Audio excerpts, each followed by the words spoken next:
Down. Too late to fix them now. It is. Are ATVs going extinct? Let's talk power sports.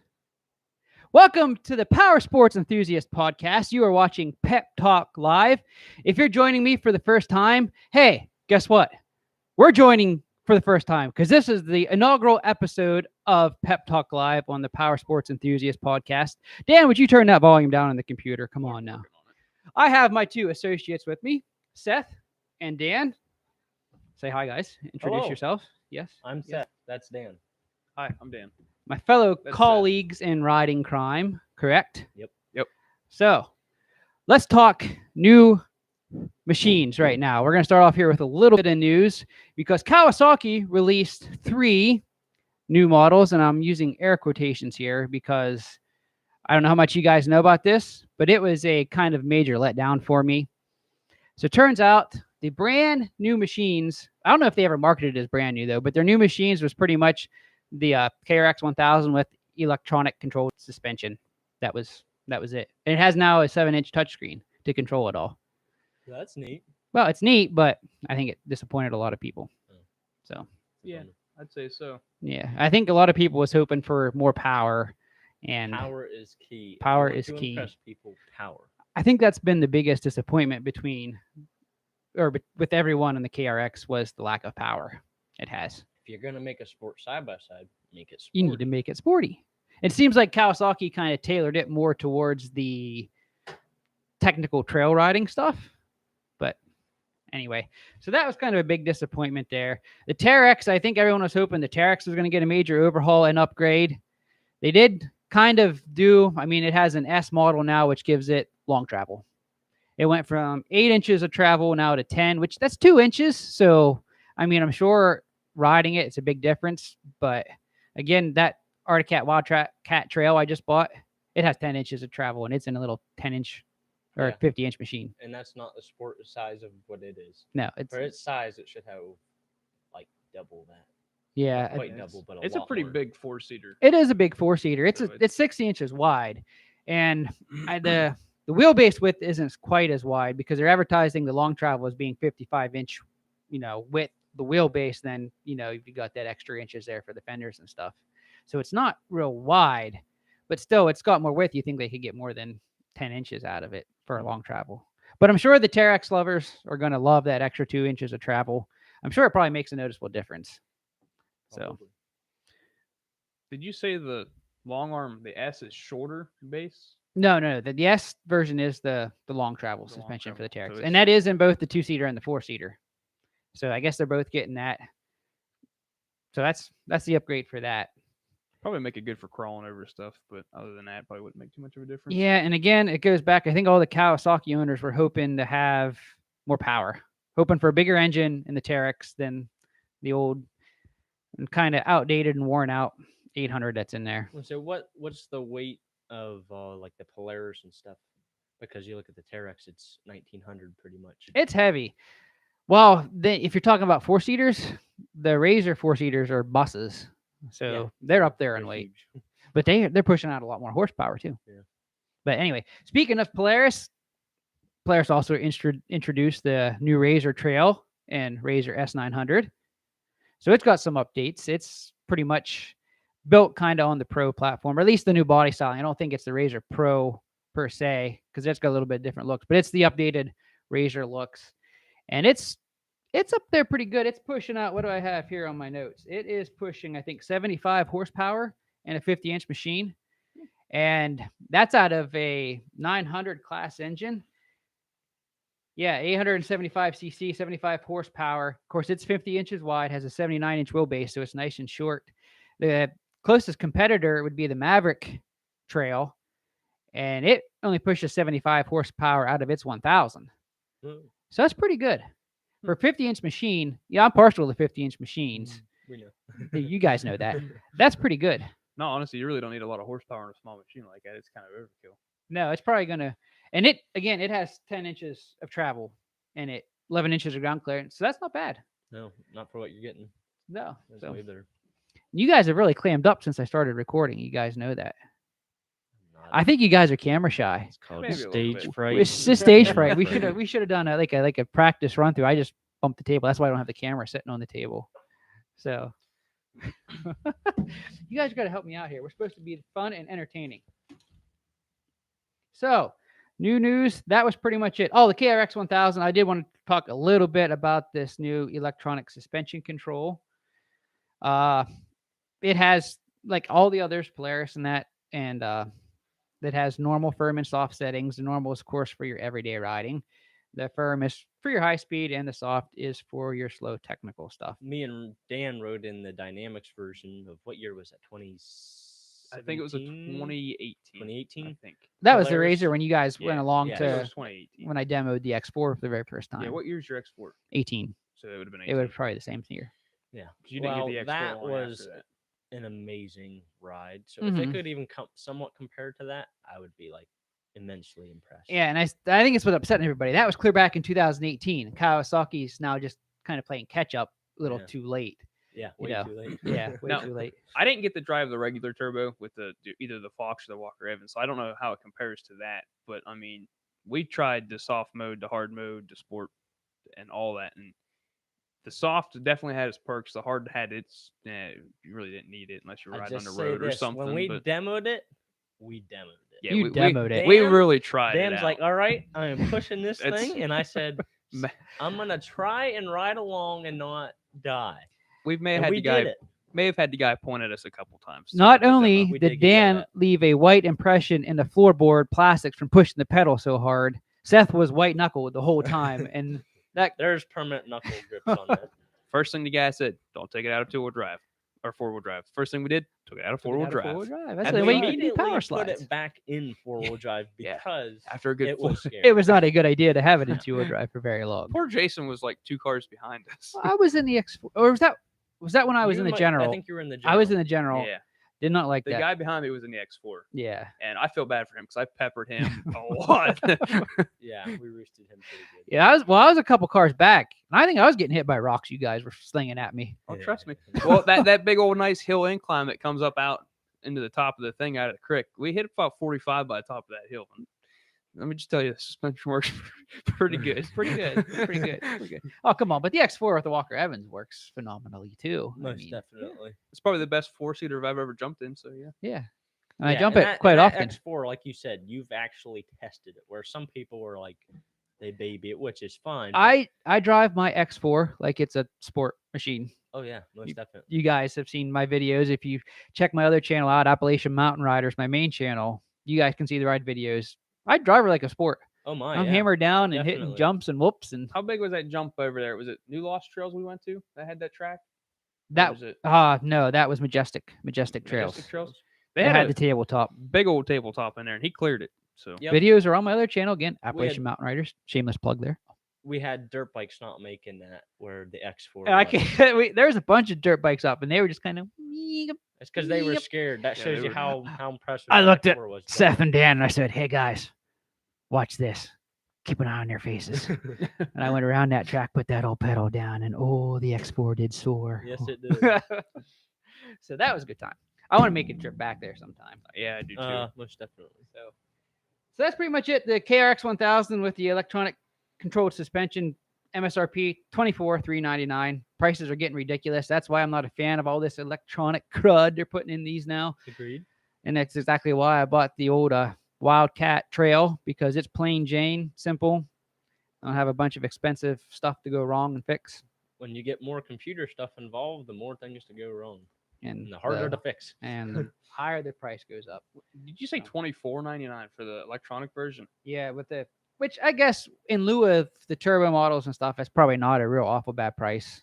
I think The- it's kind of a bad price. I mean, you got the turbo, any turbo, either the Can-Am or the Razor, they're pushing 160 something horsepower. They're fun.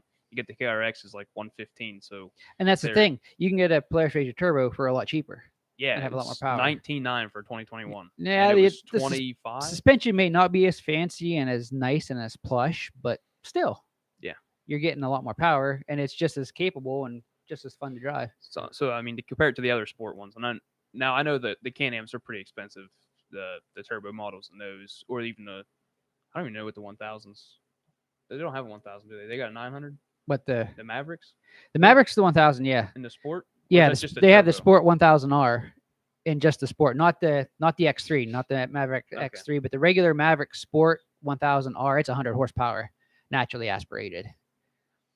So, I mean, there you go. You just like your turbos. I do. They got cool whooshing sounds and everything else. I mean, you Mhm. can't- Yeah, I was always the guy that said turbos are pointless around here, and what do I do? Go slap one on my Pioneer On a 500. Pioneer 500. First Wait, turbo wait. Pioneer 500 Let in me the world. let me Thank you. repeat that. Come on. Pioneer 500 turbo. Yes, 500 cc's, actually 475 cc's of Fury, now turbocharged.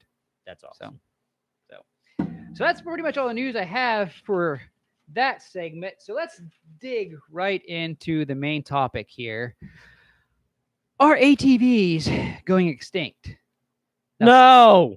I was just gonna say, Seth, being our expert dirt bike rider, because I wouldn't say expert. it's but, all you gonna, know. well, I was gonna say that this is all we got. I mean, Dan, I've seen you wreck more dirt bikes than I've seen you ride. Yeah. So Well, I mean, I've owned a little bit of everything. that is true, but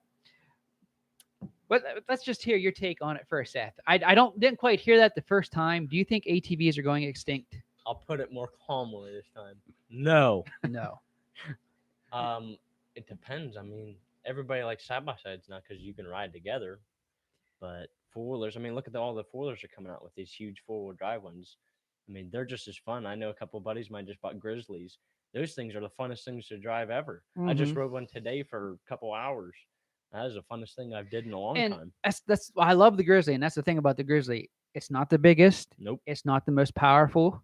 It's got good power. I- I'm impressed with it. It's for only what- a for 550. For the 550 being a single cylinder, Yep. the thing with the Yamaha single cylinders being it's still a pretty big bore, they've got that low end torque. So Mhm. off the line, they are snappy, which Mhm. makes it feel like you have a lot more power than what you actually do. Yep. And for East Coast riding here in the woods like we have, Oh, it's a ideal. blast. Oh yeah. It's a blast. Again, going back to the Arctic Cat Trail I just bought, that thing's the same way. It's a 700 twin, 65-ish horsepower, which nowadays in the scheme of things doesn't seem like that much. But in the package you have, that much horsepower, it is a blast on the trail. I have a question for you. I remember you were looking at the CF Motos, and what would you prefer to buy? Would you still prefer the CF Moto over a Grizzly? I don't know because I had yet to actually ride a CF Moto. Have you seen those in person? The CF Motos. The new ones? four-wheelers?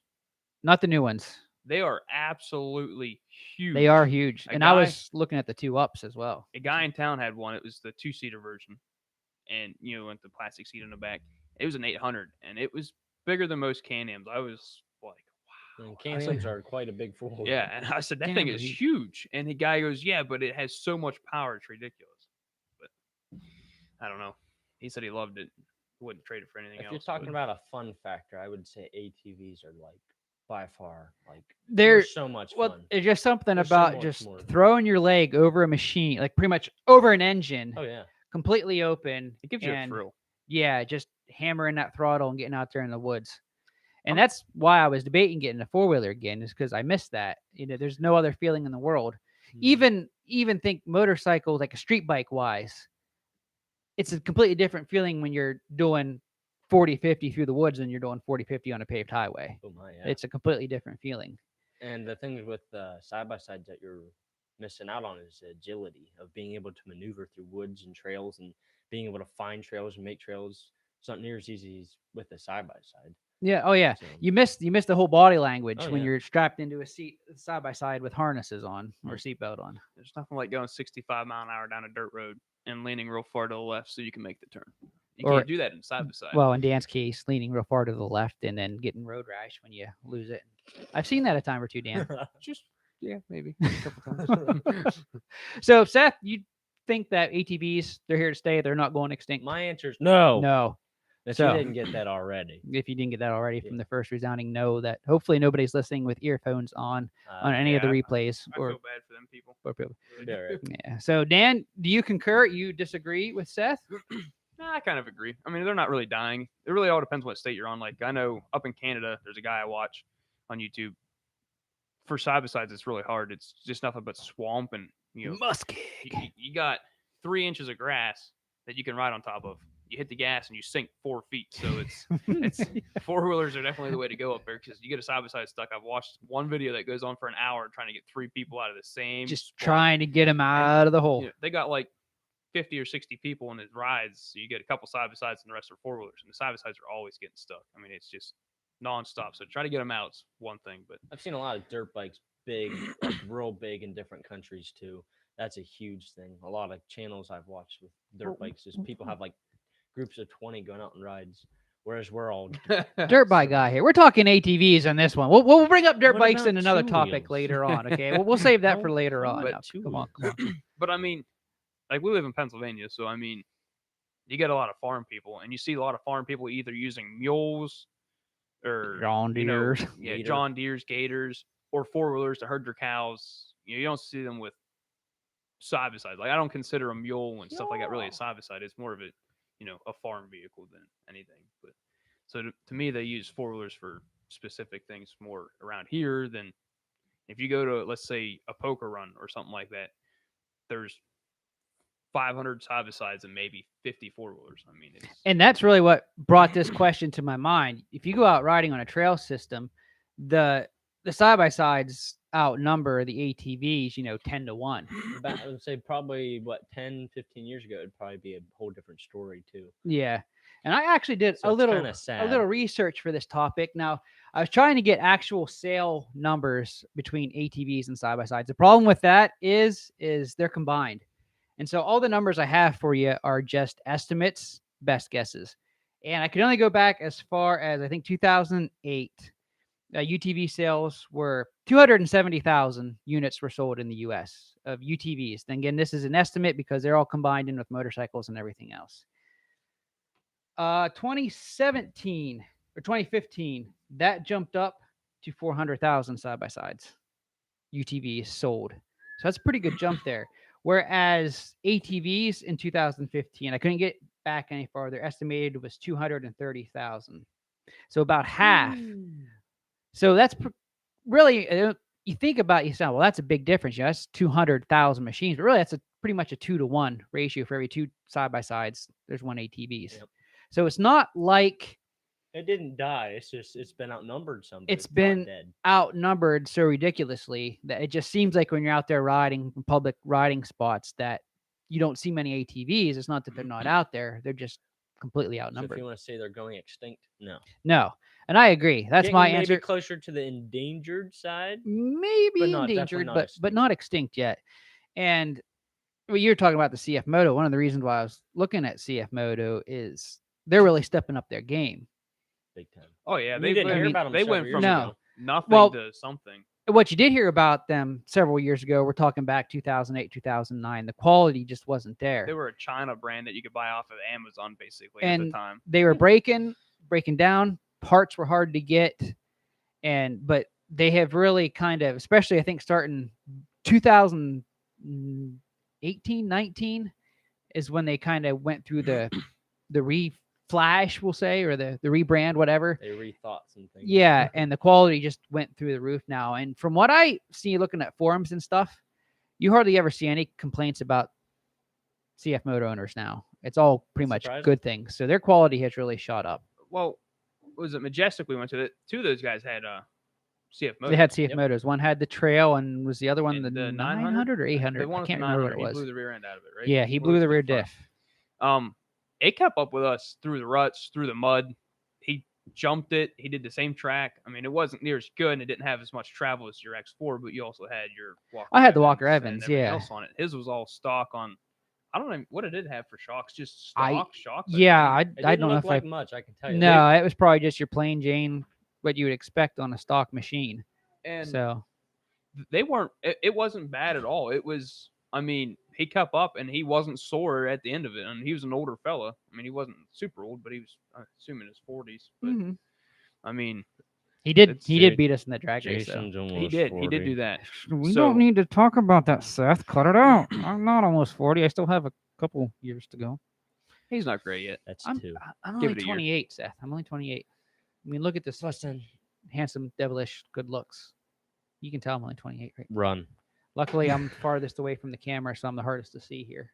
We could step back. no, It's no, not stay in, right. stay in, stay in. Where's the stay in. spotlight, So- guys? But yeah. So I mean, yeah. Back to the 4-wheeler thing. I mean, another thing I've noticed a lot with the 4-wheelers is people every 2 or 3 years get rid of their side by side, get a new side by side, trade their side by side, buy another one. 4-wheelers, people buy them and keep them. They don't sell them because their resale value is not as much as a side by side. You could buy a side by side 1 year for 19 grand, turn around and sell it 5 years later for 15 grand, Mhm. and still get almost what you made out of it and have all that enjoyment. You get a 4-wheeler for 9 grand, drive it off the lot, try to sell it, you get maybe 5, baby. maybe out of it. Maybe. So I notice a lot of people keep them, and I mean, they don't break as much as the UTVs because You think maybe some of this would play into part too if people buying 4-wheelers aren't trying to push them as hard as somebody in a side by side. You know, there's that confidence that comes between sitting in a seat and having a seatbelt on and a roll cage, which you don't have Your in a average 4-wheeler. driver that's not real experienced, like, oh, this is a car, I got this. Yeah, Whereas a 4-wheeler, there's a lot more that goes on, a lot more control involved. like we were talking about before we started recording here of a certain brand. We're not going to mention it because I'm going to save that for a whole nother topic. People are buying these machines because they're so popular. They have no experience in driving one whatsoever or maintaining one. And then they're wondering why you're always seeing people say, well, why is this broke? Why is that broke? This thing's a piece of garbage. Well, maybe if you learn more about it, and so that might tie into something too. But key thing's maintenance. I mean, there was a guy in town. He bought a side by side. I won't say what it is. He run it, replaced wheel bearings every 300-400 miles in it. He was consistently mudding it, doing everything else. Never greased them, never maintained it, never did anything. It just destroyed it. And then he got these new wheel bearings that were greasable and everything else. And he's had, I think, like 1,300, 1,400 miles on them so far since I've talked to him. And he hasn't had an issue with it since then because he learned that he needed to start greasing his stuff. Oh, look at that. He hasn't had an issue with it. Instead of spending how much money for every 300 miles for wheel bearings, you got Danny, just so you know, there is a Dalton on here now. Says, "Sup, Danny?" Commenting. You're supposed to be paying attention to these comments. You're not even looking. Yeah. But that's okay. You're engaged in the conversation. You're right there on the side, Seth. I see. Seth is very, very, very tech savvy. I mean, I can't believe he's not the one running this show and got me all set up. I thought about it, but I thought it was too easy. So, Complex Legends now joining us. So if you're just joining us, again, we are talking about our ATVs going extinct. No.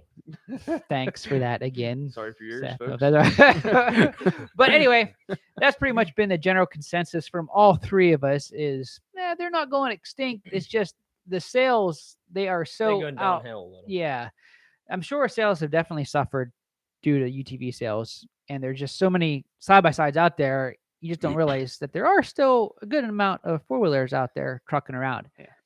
Another thing about the topic was I've noticed a lot of 4-wheelers. They kept the same traditional things for years, and now that the side by sides are so far out and so far advanced, now the 4-wheelers are starting to redesign. Like I know Polaris, they just come out with their Scrambler. It's 64 inches. 60 The inches? Scrambler and the Outland, or not the Outlander, the So- Sportsman S that has the long travel. They're 64-inch wide and a Holy cow. 4-wheeler. and That's insane. they are a beast. I think they're like 90 something horsepower. They're a lot of horsepower. They're up there. That's a bit they're- much for a 4-wheeler. Well, the thing is- Can-Am has 89 horsepower. But the thing with those is they now have the suspension to handle that. And guys that I know that have rode those say they just ride amazing. I mean, that extra suspension is just incredible on a 4-wheeler. Side by side blogs, I think, were the first ones I watched that demoed any of that, and they jumped it. They did everything with it, and it's so smooth looking. Like it looks like you're in a side by side, but without the roll cage. Yeah. I mean, it's like wow. Yeah. Guys saying they're not the best for like trail riding like we have here because that extra length, it takes a long to get you lose the used to. agility when you start getting yeah. that side to the. But I feel like they were Side-by-sides. designed more for like the CNN racing or CCN or whatever the heck that's called, like the cross country racing, through the what through do the they woods call racing that? and stuff like yeah, that. yeah. Because I mean that kind of stuff is what that I think. Polaris is more leaning towards sport everything, like Did their you just have a utility. Brain fart, I Seth. did. Big They brain woke me fart. up. Their utility 4-wheelers are even more sporty now than most sport quads. So I mean, it's So it's something that just popped in my mind too. I didn't even think of it beforehand. That probably plays a part into the sales is demographic too. Like where are they located? Like I bet you in this area we still see quite a few ATVs, and compared to side by Oh, sides. yeah. But I bet you if you go out west, like West Coast with dunes and stuff, I think that's probably prominently side by sides Oh, now. my. You have the guys still out on their sport ATVs, I'm sure, still ripping out there in the dunes. But and I think that's probably what's helped contribute to the UTV sales just soaring so high above ATVs is just the demographic, Yeah. and that's so It's not popular. just our area that you're looking at, our trails. There's so many different types of riding. And the dune scene has just grown exponentially. It has, I think, a lot bigger following and crowd as far than it does, like the Hatfield McCoy riding scene, Yeah. because it's just so popular. So I'm sure that plays a part in it too. So Hatfield Yeah. McCoy, it was nice to have a little bit smaller machine. I mean, we had so many tight turns in there that with a big side by side, it would have been rough. Yeah, it would have been. So We made turns in one turn which I mean, granted, some of the places we went, I seen a lot of 4-seaters like at Can-Ams and Razors. Like there was a lot of those more than the 2-seater versions, and their turning radius is like the worst. I mean, they were 5-point turns on Jason's little 500 was Oh, yeah. whoop, I just right up zipped around right and around. away it went. Here, That makes it a pain when you're going on trails like that. Gabriel just said here they need to make a Talon trail. A Talon in a 50-inch machine, with that power plant with Would the be a dual clutch beast. transmission, that thing would be awesome. That would rip. Come on, Honda. Come on. Well, Well, they're just starting out, so I'm going to give them credit. They already got a really good fan base. It seems like they're what was it? You looked up the specs. What was that, number 4 on the list or something like that? Yeah, I think it 4 or was, might have been 5? even three or So, 4. It wasn't too It bad. wasn't very low on the list. It was Can-Am Polaris, then the Terex. The Terex was Terex, third then the on the one website. Honda Talons. I mean, that's on Seth's 3 minutes of research he did right Yeah. before we started. Maybe Wikipedia. yeah, who knows? Hey, Wikipedia Google. is a respectable source, right? You can always trust in Wikipedia. Oh yeah, Oh, yeah. totally. But I think in a 50-inch machine it'd be great. I think it's just a little underpowered and under designed for the 64. I want to see So Yamaha put the new RMAX 1000 motor in a 50-inch machine, trail machine. I want to see them put the 850 in a Grizzly. They just Come did on. come out with Weren't the they RMAX supposed to not do too that? terribly long If ago. Yamaha put that 850 in a Grizzly, their Grizzly sales are going to soar because that's what they'll be competing. guys with, want. Polaris Bring the and stuff ATVs now. back, I- baby. I might contest. There'd be people selling their Wolverines to buy a Grizzly 850 Yeah. Grizzly, and I can guarantee there'd be people that have moved to Can-Am and Polaris going back to Yamaha Mhm. if they put that 850 in a Grizzly. Well, like that brings that thrill factor up that much higher because you get all this power in that size of machine. And here's another thought just went into my brain. I think the reason why we probably don't see ATV companies doing it with their ATVs is liability.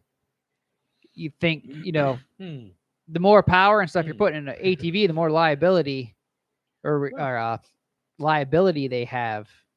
And it probably goes clear back to the whole 3-wheeler scene of the late 80s where they had and to make people everything suing illegal. and The People Quadzilla are dying. 500s. I mean, they quit making those because of people suing the company because they were getting killed and stuff. I mean, Honda and Yamaha tend to take a conservative side towards power anyway. Probably Sounds like partly it. due to that. And plus, the less power something has, obviously, the more reliable it's going to be. Yeah, most likely. So, I mean, in all reality, if man, you that- buy a 4-wheeler that has 100 horsepower, let's say, it's a little exaggerating, maybe a little bit, but you go out and you total it, you have no right to sue the company you bought the 4-wheeler No. from. It's No. like, and don't tell me you're going to buy that machine saying, "Oh, I'm not going to use that 100 horsepower," I because want you to know use this for a little putting machine. you know local very teen well rolls you're going to 100 use all that horsepower horsepower. 4-wheeler down the road because he doesn't know how to drive it. Oh, family sues dealership. It's like, why? That's their fault. I mean, So here's an unrelated question that's sort of related. They bring back 3-wheelers. Oh, Would that be awesome or not? It would be awesome, but once again, they're gonna probably run into a huge issue. I'm not gonna lie. There's a company that's already doing that. They take dirt bikes, they convert them into They 3-wheelers, can, yeah, they Well, convert. that's- and they're converting basically kits. bringing back the 3-wheeler because I've kept up on them a little bit. I'm not sure the company brand name. Don't quote me on that, but I've known they're backed up right now, and people are buying brand new dirt bikes, sending them over to them, having them convert them into 3-wheelers and everything else. And their sales, last I watched one of their videos, were through the roof. They were backed up a couple months waiting on stuff. I mean, it's people want them. And you think about the leaps and bounds that have been made suspension wise on machines nowadays. Back then, the three-wheelers, the tires was the suspension. Yeah, you had the solid axle, stiff suspension. Those things rode like tanks. It's no wonder they rolled easy. But you have amazing shock companies now that That and the technology that goes into them, that's going to help so much with the three-wheelers. I mean, they could really, I think, explode with that. Yeah, maybe. they've figured out suspension almost to a T. I mean, you can only make suspension so good, and then someone's going to figure out how to push it even further and further. I mean, in all reality, most of sport quads or sport UTVs for what we do around here are plenty for like suspension and stuff. But there's always someone that's going to find the limit to keep pushing them harder. Instead of hitting a 4-foot whoop section, they're going to hit a 6-foot whoop section and expect it to go. yeah. But Gabriel says that the Talon motor in a Rikon would be in the same boat as the 850 and a Grizzly. yeah, That the would be Rikon again? that's Honda's one 4-wheeler. I think if they were to keep that, I had a friend that he had a Honda, had a little thumb shift throttle or shift gauge on it. It was electric, like the Honda Talons, basically. You might as well say, or the Pioneers. Mhm. I thought they were cool. So if they took the Honda Talon motor and left the transmission and everything set up like sequential, that would be Mhm. ideal for a 4-wheeler. I think the sequential like transmissions and stuff would be great. The belt drive 4-wheelers, people use them for work and everything else, and they're always burning belts up and they're expensive to fix. Which, Dan, that just leads a perfect segue Dun, dun, dun. into what next month's topic is going to be. So I'm going to drop that right now. Next month's topic, we will be talking about CVT versus gear on gear. We are going to look at the pros and cons of each, and we are going to see if we can determine which is better. Any thoughts? Nope. Save it for the next month's podcast. Dirt bikes. Dirt bike. We'll have to get some dirt bike conversation in here for these guys too. I'm not a dirt least bike a guy. little. You know what you need to buy now? What do You need to buy a 3-wheeler so we can experience. Well, I haven't ever experienced one. He has, but I have never have. Or you just buy one that I can use. I could do that. They're expensive though. You've been Get a saying 350X. you've been saying you're going to buy a side by side for what, 5 years now, Yeah, something like that. something like that. It's gonna happen this year. I promise. Promise. So, anyway, wrapping up here. Any closing thoughts?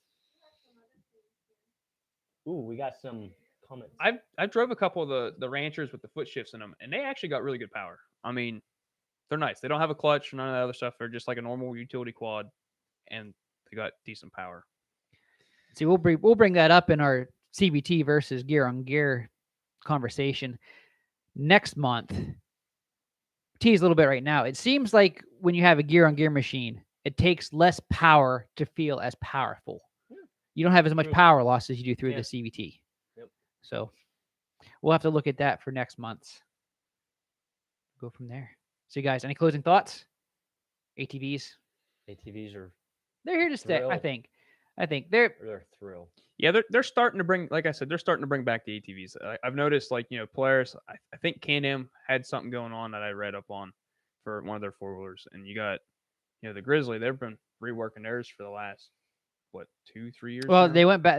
Got rid of the 708 Subaru power plant and went back to the tried and true 686, which I think was a very smart move. Yeah, it's, more reliable, and everyone seemed to like it more. But we'll see what happens. Like I said, that'd be a good thing for a Honda. Yeah, and that's exactly what they said here about that the foot shift too. Is that it's a torque monster in first gear, and it's a thing you can do with gear on gears and having them extra gears. So, I personally like gear and gear. Right. well, again, you're a dirt bike guy. I'm a dirt What's a bike. DCT? Dual clutch transmission. That's what the Honda Pioneer has, like what my 1000 had, where you I have the think dual that's quite clutch. nice. It shifts so smooth Yes. because it's not disengaging the clutch, switching gears, re-engaging. It's the next gear is ready to go. So Wait, it just wait, pretty Aren't much. we supposed to save this topic? We can talk a little bit about that, Have you heard? and it anything? just seamlessly switches. Have you heard anything about Can-Am developing one? Now I saw that. I haven't heard anything about Can-Am developing a DCT, so I'll have to maybe research into this Yeah, I'll for have to do some next research month's on that. conversation. But again, next month's topic: CVT versus gear on gear. We'll look at pros and cons of each. I'm sure there's some good conversation there. I don't There know. should be. I'm still debating on if we do this debate fashion or if we just have a Debate would general be so conversation. fun. That would be fun. Of course, we'll have to be official and have one guy one way, one guy another way, a moderator. Just so that I'm not on the bad side, I'll be a judge. Oh, so you want to put Dan and I together, huh? Yeah, I think that's fair. You guys know way more about side by sides than I do. He wants to be the judge, Yeah. so that means we got to get him one of them old judge wigs from Get like, him a way judge back. wig, Yeah, that I'll the wear it. I grovel, mean- whatever that's called. If he wants to be the judge, he needs one. I could see you with white curly hair. Were you thinking that thought? And on that thought, Uh. in that picture, Seth, make sure you turn, look at the camera. If anybody is good at Photoshop, Do not make sure Photoshop me. you Photoshop him with the judge's wig. Photoshop a dirt bike on Post that up on my somehow. Appalachian Mountain Riders Facebook page, so we can all gawk at that for next next month's podcast. You got one vote. General conversation. General conversation, no bashing. That's probably a good idea. You guys might get violent. Dan and I might get violent.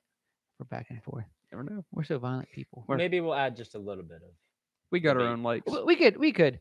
The thing is, well, no, I'm gonna stop right there. I'm not gonna say anymore. I don't want to spoil it for next month. This is hard. So, But yeah. So anything else to add before we close up Nope. this first inaugural Pep Talk Live That was fun. podcast? Thank you guys for Fun. coming. I enjoyed having you here. You guys still were so stiff. We're gonna have to learn to relax some more. We'll get there. I mean, we are goofing off and full, and as soon as I hit that record button, you guys are like, "Oh, if you made that thing invisible, I think we we'd be all can't- right. we can't make the camera invisible." Yeah, we could hide it somewhere. I can do this. Well, the see, whole time. Well, see, here, get your hand down. See, here's the thing. This is a podcast, so most of the people listening to this are going to be listening to it on podcasting platforms and not actually watching the video. So I would imagine, because this is tailored as a podcast to go out to an audio Yeah. audience and not really visual. This is just kind of a bonus to have it here on YouTube as well. So just think about that for next time when we're recording this. People are listening. And Don't worry, we'll get better as we go. we'll get better as we go. I think we did pretty good for our first dive into the podcasting world. Sure. Yeah. Sure. No promises on the fight part though. That's no promises. I'd win. We don't want Mrs. Dimmick to have to watch. Mrs. Dimmick is actually sitting right over there, being my producer. So she's not far. Just in case things got a little wild tonight, she was here to break it up. She knows correct. So She does know karate. She had a very good karate instructor, if I do say so myself. I wonder who that would have been. She does have a and taser and pepper spray. Hey Okay. Seth, And- speaking of taser, how I'm do you? not, we're not going. No, into that. no, wait. Okay. Oh, no. This is a podcast. We can talk. I mean, it's power sports related, but if there's a good story here that's entertaining, this is bonus now. We covered the topic. So is there a good taser story here, Dan, that we I need say to? no. I bought this flashlight taser. No, you didn't. It's this little green thing. Tased a couple people with it. It didn't hurt at all.